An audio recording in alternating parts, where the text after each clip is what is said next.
Shalom, Bapak Ibu dan saudara-saudariku sekalian. Bahagia sekali, ada rasa sukacita dan damai karena pada saat ini Tuhan masih perkenankan kita untuk bersama-sama menyembah Dia, berdoa dan menaikkan syafaat kita. Kita akan mendengarkan firman-Nya. Untuk itu mari kita mohon kekuatan dari Tuhan di dalam doa kita. Kita berdoa. Kiranya Roh Kudus yang mengajari kami untuk berkata-kata, untuk mendengar, dan juga untuk memberikan hati kami ketika kami merindukan firman-Mu, dan pada saat ini kami mendengarkannya, dan juga ketika kami menaikkan syafaat kami. Terima kasih ya Tuhan atas kebaikan, anugerah dan cinta kasih-Mu, dan atas kesempatan ini. Amin.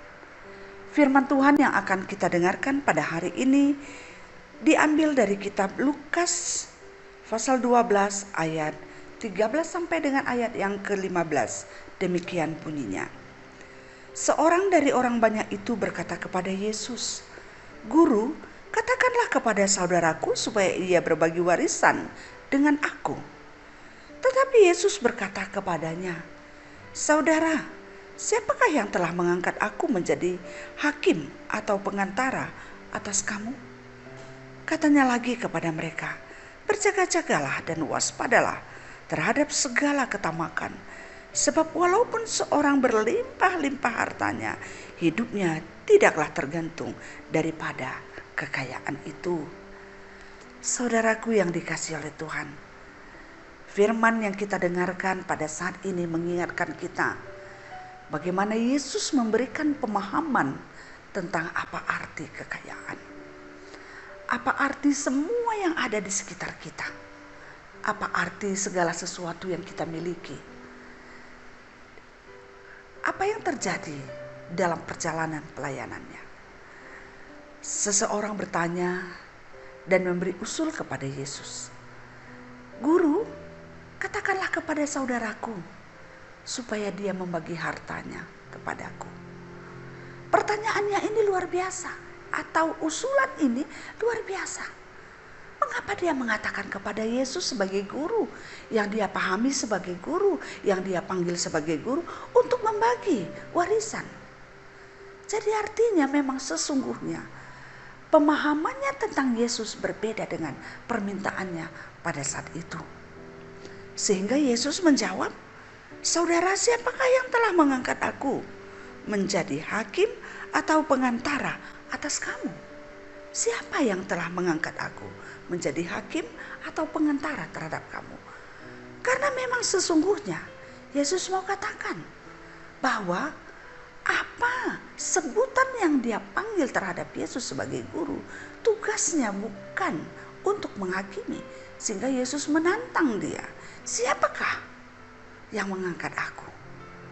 Yesus berusaha untuk menyadarkan seseorang ini akan apa arti pertanyaannya dan apa yang dia pikirkan, apa pergumulannya, apa yang dia harapkan.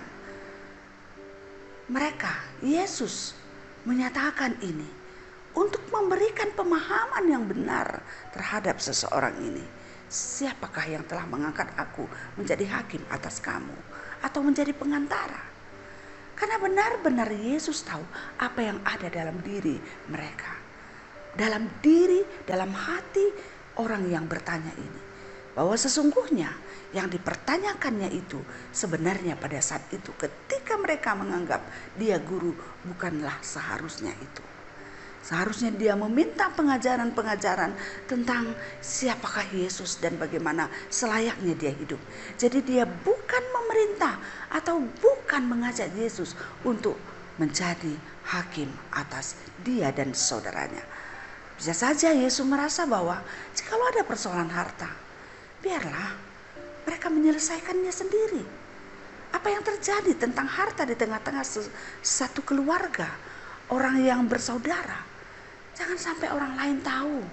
Tapi biarlah dia sebagai saudara yang seharusnya saling mengasihi, harus mampu menyelesaikan persoalan harta di antara mereka. Apalagi itu hanya sebagai harta warisan.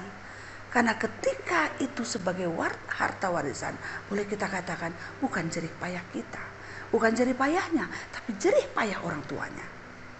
Yesus mau katakan juga bahwa untuk hal ini lebih baik dia bersepakat berdamai bersama. Bukan harus dicari orang pihak ketiga sebagai pengantara atau pergi ke pengadilan. Tapi sangatlah bijaksana jikalau mereka saja menyelesaikannya. Oleh karena itu katanya lagi kepada mereka semuanya, berjaga-jagalah dan waspadalah terhadap segala ketamakan. Waspada terhadap ketamakan.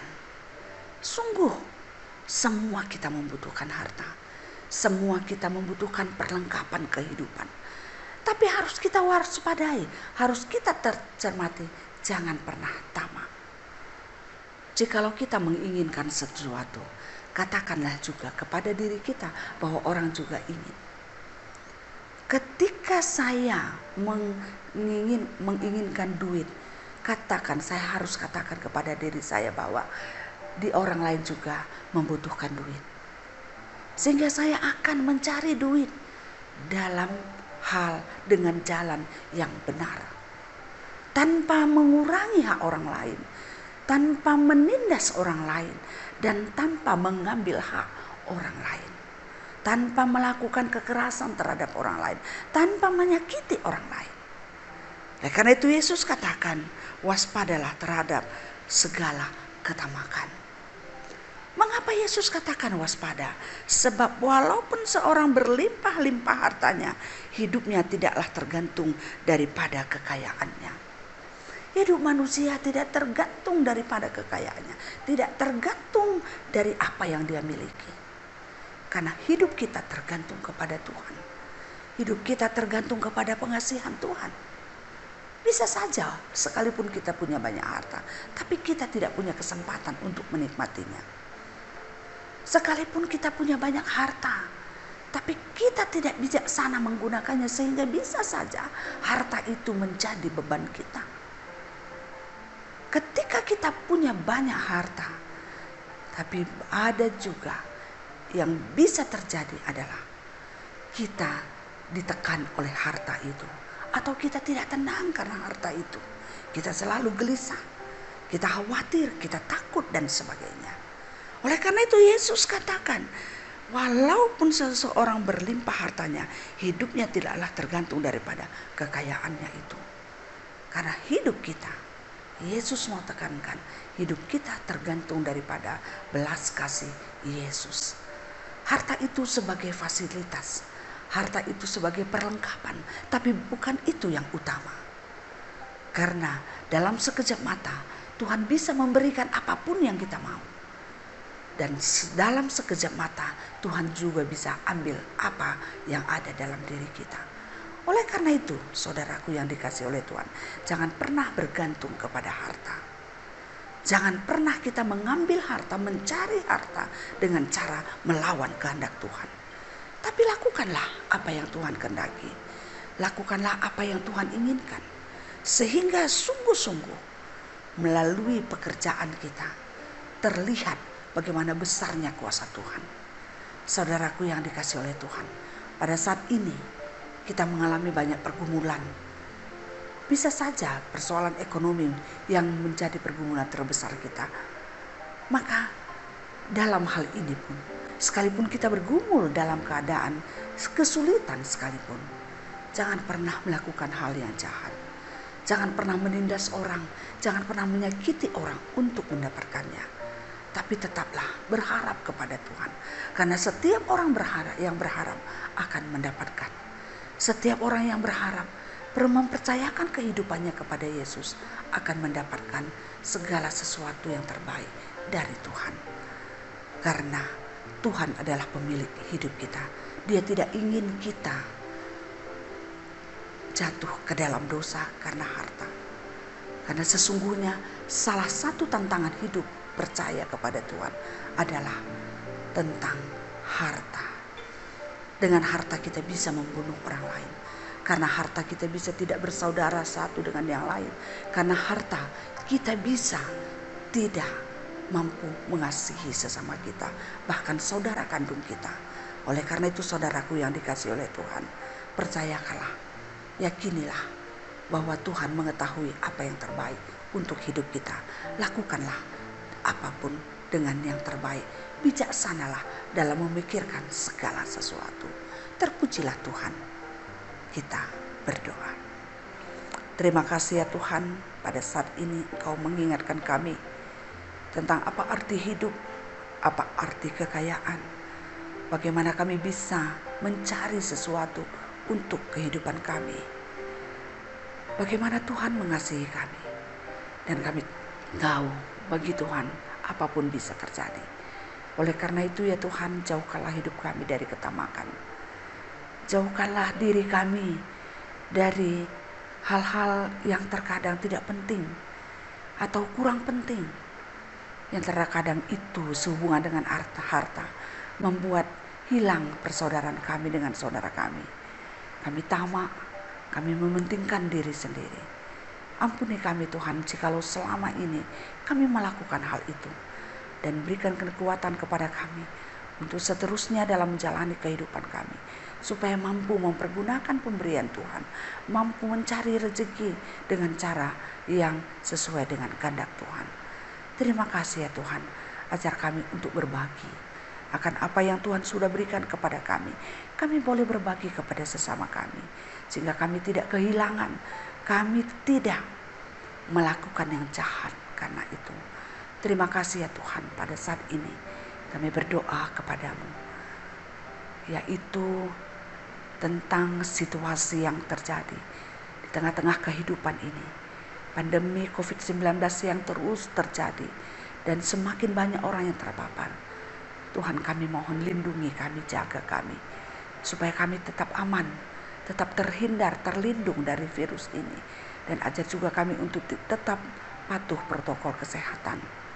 Dan juga kami berdoa ya Tuhan, terkhusus pada saat ini untuk orang-orang yang sedang berjuang untuk boleh melawan virus ini dalam dirinya. Terkhusus kami berdoa, saudara kami, saudari kami, orang yang kami sayangi, yaitu Dona Sipayung.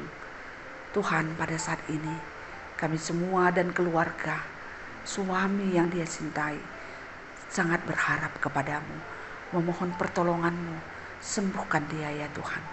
Jauhkan virus ini dalam dirinya. Sekalipun dia mempunyai fisik yang lemah, tapi kami tahu Tuhan kuat. Oleh karena itu ya Tuhan, jamahlah tubuhnya. Tuhan berikan kepadanya kesehatan, sehingga dia bisa mendapatkan kesehatan yang sempurna yang datangnya dari Tuhan. Kami percaya tidak ada yang mustahil bagimu, sehingga kami serahkan semuanya ke dalam tangan Tuhan. Tim medis, peralatan, obat-obatan yang dipergunakan untuk dia. Dan juga berkati keluarga yang sedang berjuang untuk pengharapannya kepada Tuhan. Biarkanlah dia boleh mendapat ketenangan atas pertolongan Tuhan. Dan juga orang-orang yang kami tidak sebut namanya pada saat ini. Bantu mereka ya Tuhan. Sayangi mereka. Berkati mereka. Berikan mereka kebebasan dari virus ini. Dan juga kami berdoa untuk setiap orang mengalami sakit penyakit. Tuhan jamah tubuhnya dimanapun mereka berada pada saat ini. Bapak Eva Sembiring, Ibu Erlindawati Tarikan, dan juga Nanda Desi, dan juga orang-orang lain yang mengalami penderitaan karena penyakit yang sudah beberapa waktu lama terjadi, yang harus dia tahankan, dia derita. Tuhan, kami mohon kepadamu, ampunilah mereka dan sembuhkanlah mereka. Dan juga kami berdoa kepadamu pada saat ini untuk semua anak-anak kami. Berkati mereka Tuhan. Jadikan anak kami, jadikan keluarga kami, jadi keluarga yang takut akan Tuhan. Berkati usaha kami, berikan rezeki kepada kami, dan tambahkan sukacita kami dalam menjalani hidup kami. Dan juga kami berdoa untuk semua orang tua kami. Biarlah semua lansia, orang tua kami yang sudah lanjut usia, tetap mendapatkan damai sejahtera dan sukacita yang datangnya dari Tuhan. Dan juga kami berdoa untuk setiap orang yang pada saat ini sedang merindukan anak di tengah-tengah keluarganya. Berkenanlah Engkau Tuhan untuk memberikannya. Dan juga kami berdoa pada saat ini.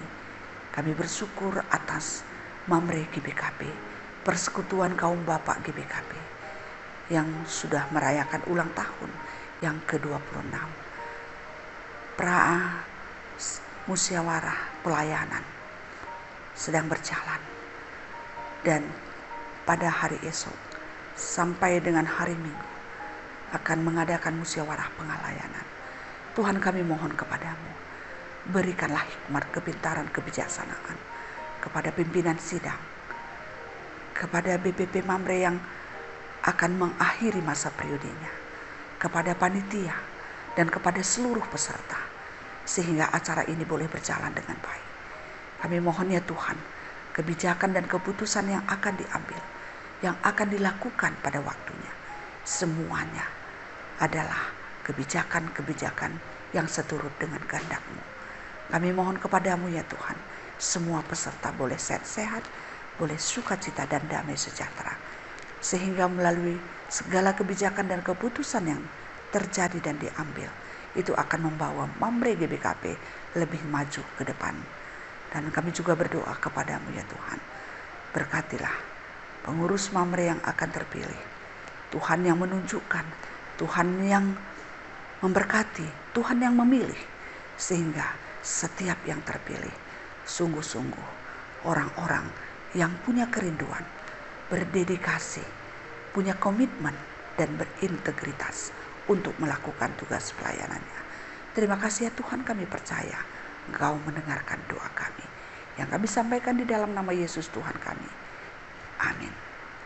Demikianlah firman yang sudah kita dengarkan dan doa yang sudah kita sampaikan kepada Tuhan. Oleh karena itu kiranya damai sejahtera yang datangnya dari Tuhan, yang melampaui segala akal dan pikiran kamu, akan menyertai kamu dari sekarang sampai selama-lamanya. Amin.